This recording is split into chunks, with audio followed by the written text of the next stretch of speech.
अस्सलामुअलैकुम प्यारे बच्चों, कैसे हैं आप सब। आज हम सीखेंगे रंगों के नाम। रेड सुर्ख, ब्लू यानी के नीला,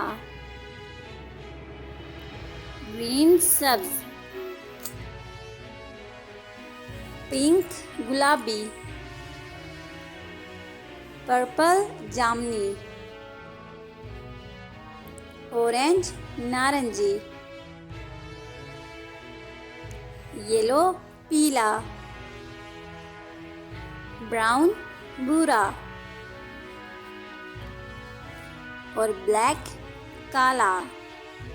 बच्चों, ये थी हमारी आज की वीडियो। मिलते हैं अगली वीडियो में, तब तक अपना ख़ास ख्याल रखिए। अल्लाह हाफिज़।